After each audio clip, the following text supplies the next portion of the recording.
కౌశిక్ రెడ్డి గారు గాంధీ గారు మొన్న పిఏసి చైర్మన్ అయిన సందర్భంలో గాంధీ గారు మాట్లాడుతూ నేను బీఆర్ఎస్ పార్టీలోనే ఉన్నాను అని చెప్పాను. దానికి స్పందించిన కౌశిక్ రెడ్డి గారు, గాంధీ గారు మీరు బీఆర్ఎస్ పార్టీలోనే ఉన్నారు కాబట్టి మేము ఇంటికి వస్తూ ఉన్నాం, మీకు కండువా వేస్తా కేసీఆర్ గారి దగ్గర తీసుకెళ్తానని చెప్పారు. మనం చూసాం నిన్న కౌశిక్ రెడ్డి గారినేమో పోలీసులు అరెస్ట్ చేసి గాంధీని పోలీసులు ఎస్కార్ట్ పైలట్ చేస్తూ కౌశిక్ రెడ్డి గారి ఇంటికి తీసుకెళ్లారు. తీసుకెళ్లడమే కాకుండా అక్కడ 2 గేట్లు ఉన్నాయి, entry gate, exit gate. Entry gate దగ్గర గాంధీ గారిని ఆపి ఒక 20-30 మందిని రౌడీ షీటర్లను, గుండాలను కౌశిక్ రెడ్డి గారి ఇంటి మీదకి పంపించి వారిని హత్య చేసే ప్రయత్నం చేశారు. మేము ఈరోజు కూడా ఏం పిలిపించాం, గాంధీ గారు ఇందాక కూడా నేను చూసిన ఏదో మీడియాలో మాట్లాడుతూ నేను బీఆర్ఎస్లోనే ఉన్నా అంటున్నాడు. మేమేమంటా ఉన్నాం, మా బీఆర్ఎస్ కుటుంబ సభ్యుని మా గాంధీ గారిని మేము కలిసి తప్పేంటి? ఎందుకు ఈ రకంగా ఈ ప్రభుత్వం వ్యవహరిస్తూ ఉంది? పోలీసులు పెట్టి మనం చూస్తూ ఉన్నాం, అక్కడ వివేకానంద్ గారి ఇంటికాడ కానీ ఇక్కడ మా ఇంటి దగ్గర కానీ జిల్లా వ్యాప్తంగా అరెస్టులు చేస్తూ ఉన్నారు.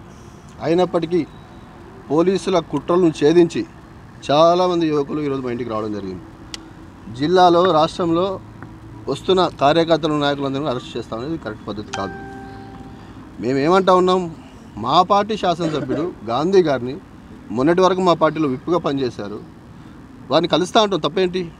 నేను ఇప్పటికైనా గాంధీ గారికి చెప్తాను. ఇందాక నేను ఒక మీడియా ఇందాక చెప్పినట్టు చూసిన ఆయన ఒక బయట చెప్పాడు, నేను బీఆర్ఎస్లోనే ఉన్నానని.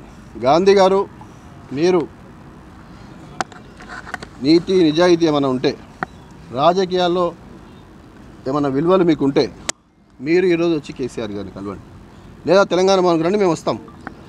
మన జిల్లా పార్టీ ఆఫీస్కి మీకు 2 జిల్లాలు వస్తాయి, రంగారెడ్డి, మేడ్చల్. మీరు మేడ్చల్ పార్టీ కార్యాలయానికి వస్తారా, రంగారెడ్డి కార్యాలయానికి వస్తారా, కేంద్ర కార్యాలయానికి వస్తారా, రండి, వెల్కమ్ చేస్తాం. నిన్న కూడా కౌశిక్ రెడ్డి గారు వారి కుటుంబ సభ్యులు అందరూ అక్కడ ఉన్నట్టు కార్యకర్తలు కూడా హారతులు ఇస్తూ వారి కండువాలు పట్టుకొని దండాలు పట్టుకున్నారు. కానీ మీరు రాళ్ళు పట్టుకొని కత్తులు పట్టుకొని పోయినారు. ఇది మంచి పద్ధతి కాదు. రాజకీయాల్లో మనం హుందాగా ఉండాలి.